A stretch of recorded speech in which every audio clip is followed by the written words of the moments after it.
आने वाले मेहमान मिस निक्की के स्वागत की तैयारियां जोरों पर थीं। रजनी जी के निर्देश पर नौकर चाकर सब दौड़ रहे थे। हर किसी के चेहरे पर एक ही बात थी, आज की डील बहुत अहम है और कोई गलती नहीं होनी चाहिए। रजनी जी की आवाज गूंजी, देखो मिठाई के लिए अलग ट्रे सजाओ और फूलों के लिए गेंदा और गुलाब दोनों लगाओ। मिस निक्की को लंदन की हवा की आदत है, लेकिन आज उन्हें भारत की खुशबू महसूस होनी चाहिए। प्रथम अपने कमरे में प्रेजेंटेशन पर झुका हुआ था। उसकी आंखों के नीचे थकान थी, लेकिन दिल में उम्मीद की लौ जल रही थी। तभी दरवाजे पर दस्तक हुई। प्रथम सर, माँ ने आपके लिए कॉफी भेजी है, राधिया ने धीरे से कहा। प्रथम ने सिर उठाया। रख दो टेबल पर राधे। राधिया ने मुस्कुराते हुए पूछा, आप बहुत परेशान लग रहे हैं, क्या कुछ हुआ है? प्रथम ने गहरी सांस ली। राधिया, आज जो फैक्ट्री में हादसा हुआ, कहीं न कहीं उसका जिम्मेदार मैं खुद हूँ। अगर ये डील हाथ से निकल गई तो हम सब पर बड़ी मुसीबत आ जाएगी। मैं नहीं चाहता ये नई शुरुआत मेरे हाथ से फिसल जाए। राधिया ने कोमल स्वर में कहा, प्रथम सर, हम आपकी मदद कर सकते हैं क्या? अगर सच में कर सकती हो, प्रथम ने कहा, तो मुझे कुछ ऐसी मिठाइयों की रेसिपी चाहिए जो देसी भी हों और विदेशी स्वाद भी लिए हों। कुछ ऐसा जो लोगों ने पहले कभी न चखा हो। राधिया की आंखें चमक उठीं। बस, अब तो हमारी मम्मी ही मदद करेंगी। उसने भागते हुए एक पुरानी डायरी लाकर सामने रख दी। ये देखिए, ये मम्मी की डायरी है। इसमें बहुत अनोखी मिठाइयों की रेसिपी हैं, कुछ ऐसी जो किसी बाजार में नहीं मिलती। प्रथम ने पन्ने पलटे। ये चुलबुले लड्डू क्या है? राधिया हंस पड़ी। ये हमारी सबसे पसंदीदा मिठाई है। मम्मी ने ये रेसिपी मेरे नाम पर रखी थी। बचपन में मेरा निकनेम लड्डू था, क्योंकि मैं कभी मीठी, कभी खट्टी, कभी नमकीन, बिल्कुल चुलबुली थी। प्रथम मुस्कराया, नाम तो मजेदार है। स्वाद कैसा होता है? बस एक बार खा लीजिए, फिर भूल नहीं पाएंगे, रातिया ने कहा। आप इस मिठाई को अपनी प्रेजेंटेशन में जरूर रखिए। लेकिन कॉपीराइट का इश्यू तो नहीं होगा? रातिया ने हंसते हुए कहा, प्रथम सर, ये हमारी मम्मी की रेसिपी है। अब वो कहाँ से आकर दावा करेंगी? बल्कि उन्हें तो बहुत खुशी होगी कि उनकी मिठाई उनके दामाद के काम आ रही है। प्रथम हल्के से मुस्कराया। ठीक है, इसे प्रेजेंटेशन में डाल देता हूँ। रातिया ने देखा कि उनकी कॉफी ठंडी हो चुकी थी। अरे, आपकी कॉफी ठंडी हो गई। मैं गरम करवा लाती हूँ। रहने दो, प्रथम ने कहा, लेकिन रातिया फिर भी कप उठाने लगी। तभी प्रथम ने देखा, उसके हाथ थोड़े कांप रहे थे। वो बोला, रातिया, तुम ठीक हो? जी, बस थोड़ा थकान है। अचानक प्रथम के कंधे में अकड़न सी आई। वो थोड़ा झुका। आपके शरीर में अकड़न आ रही है, मैं थोड़ा दबा दूं? नहीं, रहने दो। बस 2 मिनट। अगर अच्छा नहीं लगा तो मैं रुक जाऊंगी, रातिया बोली। उसके हाथों की नरमाई में जैसे एक अजीब सी शांति थी। कमरे में बस धीमा संगीत था और दीवार पर लटकती घड़ी की टिक टिक। कुछ देर बाद प्रथम बोला, कल हमें मिस निक्की के लिए कुछ खास करना होगा। वो खुश हो जाएं, बस यही चाहिए। हाँ, रातिया बोली, कल सब अच्छा होगा। अगली सुबह घर में फिर से गहमागहमी थी। रसोई से पकवानों की खुशबू आ रही थी। ज्योति भाभी और एकता नाश्ता बना रही थी। दादी आवाज लगाती हैं, अरे कोई दूध वाला देखो, आज ज्यादा दूध लेना होगा। दरवाजे पर एक आदमी खड़ा था। जी, मैं फायर डिपार्टमेंट से हूँ। कल जो फैक्ट्री में आग लगी थी, उसकी रिपोर्ट देने आया हूँ। रजनी जी ने रिपोर्ट ली। धन्यवाद। वो अंदर आई तो अहम सामने पड़ा। क्या है ये? Fire reports. माँ, मैं बाद में देख लूंगा। लेकिन अहम का चेहरा जैसे उतर गया। उसने धीरे से फाइल उठाई और देखा। रिपोर्ट में लिखा था, फैक्ट्री में आग शॉर्ट सर्किट से लगी। किसी ने इलेक्ट्रिकल बोर्ड के साथ छेड़छाड़ की थी। उसके हाथ कांप उठे। नहीं, ये कैसे हो सकता है? वो दीवार से टिक गया और यादों की परत खुलने लगी। पिछली रात फैक्ट्री में उसके हाथ से गलती से स्विच गलत दब गया था। अहम के मन में अपराधबोध की लहर दौड़ गई। मेरी वजह से इतना बड़ा हादसा हो गया और सबने बेचारी रातिया को दोष दे दिया। वो खुद से कह रहा था, मुझे सब सच बता देना चाहिए। उसी समय पीछे से आवाज आई, नहीं अहम, तुम ऐसा कुछ नहीं करोगे। वो एकता थी। उसकी आवाज में दृढ़ता थी। अगर ये सच्चाई बाहर आई तो सबसे बड़ा सवाल तुम पर उठेगा। तुम फैक्ट्री में थे ही क्यों, जबकि पापा ने मना किया था? लेकिन एकता, मैंने जानबूझकर नहीं किया था। कौन मानेगा? जब चर्चा हुई थी, तुमने ये बात छिपाई थी। अब अगर सच निकला तो सारा इल्जाम तुम पर आएगा। लोग सोचेंगे तुमने इंश्योरेंस के लिए आग लगाई। अहम ने सिर झुका लिया। एकता आगे बोली, देखो, अभी तक किसी ने तुम्हें दोष नहीं दिया है। तुम घर के जिम्मेदार बेटे हो, और अगर तुम्हारे ऊपर शक गया तो पूरा परिवार डूब जाएगा। इसलिए ये रिपोर्ट्स किसी को नहीं दिखानी है। समझे? उसकी आवाज धीमी पर तीखी थी। ये बात यहीं दबा दो। मिस निक्की की डील हो जाए, सब ठीक हो जाएगा। अहम चुप रहा। उसके मन में तूफान था, सच बताने की तड़प और घर बचाने का डर। उसी वक्त राधिया ने आवाज दी, अहम भैया, एकता भाभी, ये रिपोर्ट आई है, क्या पढ़ ली आपने? हाँ हाँ, वही लिखा है कि दिए से आग लगी, एकता ने जल्दी से कहा। ओह, अच्छा। हमें आप पर पूरा भरोसा है। बस भगवान से दुआ है कि डील सफल हो जाए। थोड़ी देर में प्रथम नीचे आया। पापा, सब तैयार है? प्रेजेंटेशन फाइनल कर लिया है। रजनी बोली, अच्छा, लेकिन अहम कहाँ गया? वो फैक्ट्री गया है मिठाई लाने, मिस निक्की को टेस्ट करवाना है। दरवाजे पर गाड़ी का हॉर्न बजा। शायद मिस निक्की आ गईं। एकता, आरती की थाली लाओ।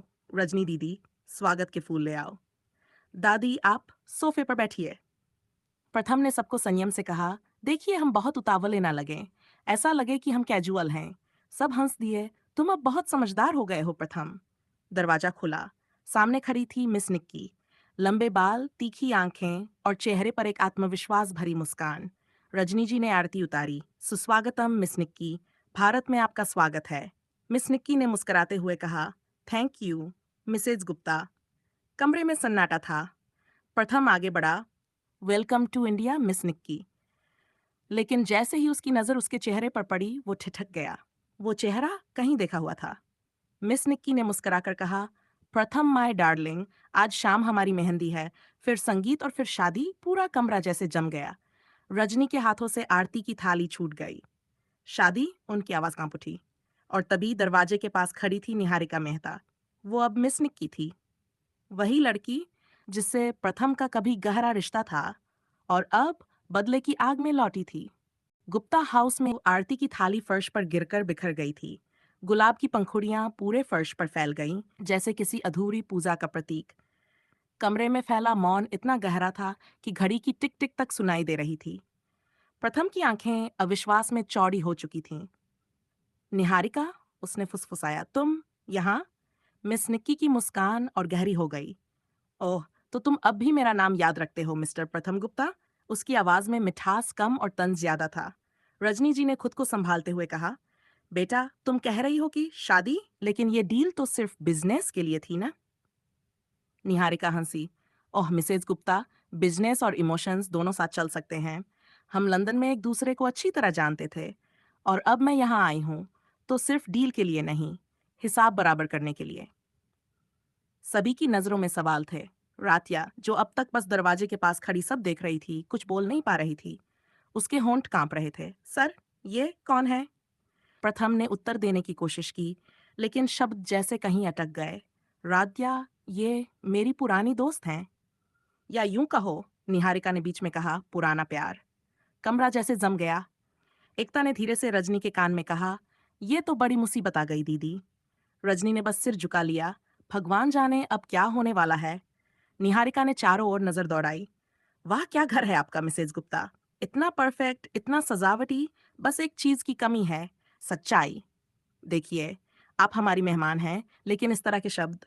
ओह मिस्टर अहम, निहारिका ने बीच में कहा, आपके बारे में भी सुना है, फैक्ट्री के शॉर्ट सर्किट एक्सपर्ट। सही कहा ना? अहम का चेहरा उतर गया। एकता ने उसकी कलाई कसकर दबाई, चुप रहो। रात्या अब तक सब कुछ समझने की कोशिश कर रही थी। वो धीरे से प्रथम के पास आई। सर, ये वही जिनका नाम आपने कभी नहीं लिया, लेकिन जिनके जाने के बाद आप बदल गए थे? प्रथम ने उसकी आंखों में देखा। एक पल के लिए दोनों की नजरें मिलीं, और बस वही पल बता गया कि जवाब हाँ है। रात का समय। गुप्ता हाउस के सभी लोग अपने कमरों में थे, लेकिन किसी को नींद नहीं आ रही थी। रात्या बालकनी में खड़ी थी। ठंडी हवा उसके बालों से खेल रही थी। उसके मन में हजार सवाल थे। क्या प्रथम सर अब भी उनसे प्यार करते हैं? क्या मैं उनके लिए सिर्फ एक सहयोगी थी, या कुछ और? तभी दरवाजा धीरे से खुला। प्रथम था।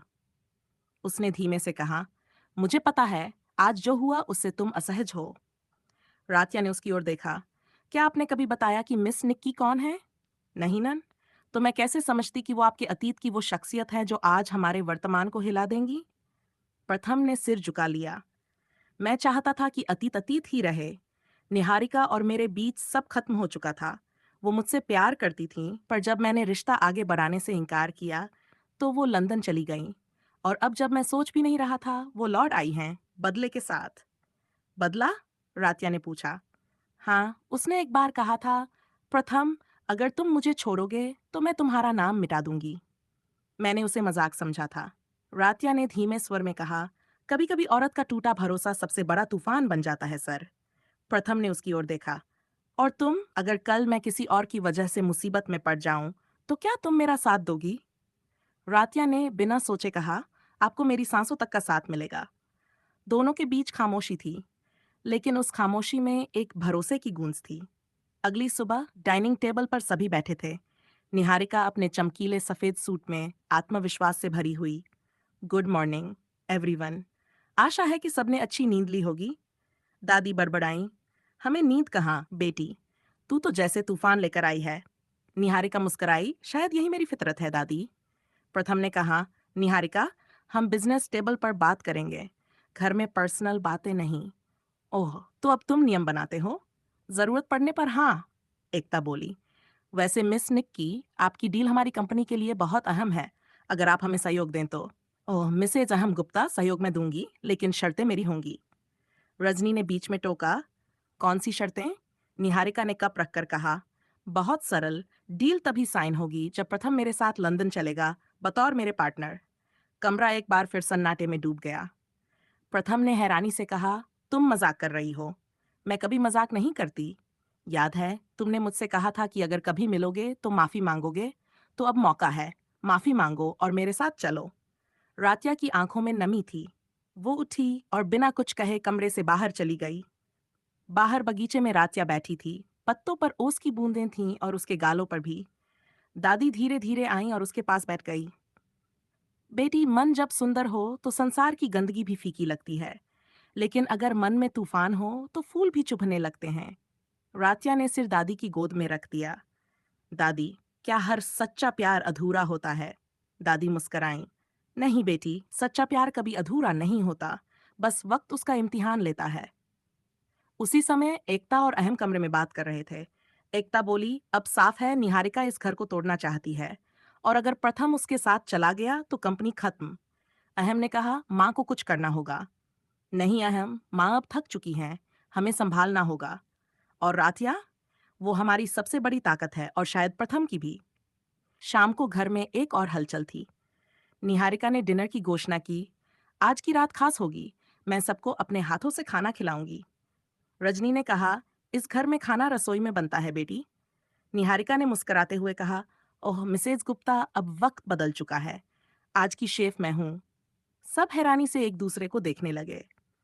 रसोई में निहारिका ने एप्रन पहना और जैसे किसी पुरानी याद को दोहराया, याद है प्रथम, तुम्हें मेरा पास्ता कितना पसंद था?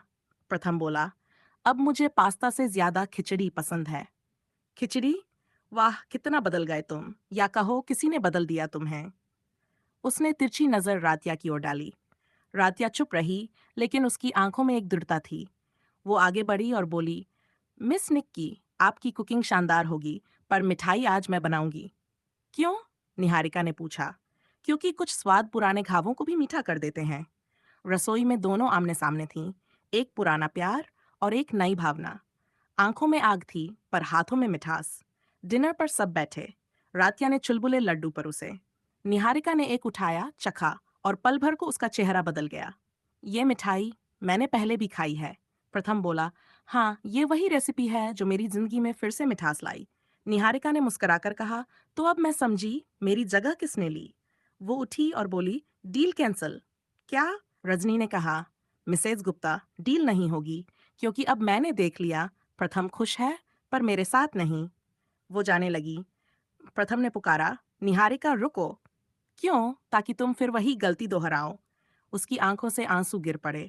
तुम जीत गए प्रथम, लेकिन मैं हारने नहीं आई थी, मैं खुद को मुक्त करने आई थी। वो बाहर चली गई। रातिया धीरे धीरे उसके पीछे आई। मिस निक्की, निहारिका ने पीछे मुड़कर देखा, तुम जीत गई लड़की, लेकिन याद रखना, सच्चाई की आग बुझती नहीं, बस राख बनकर रहती है।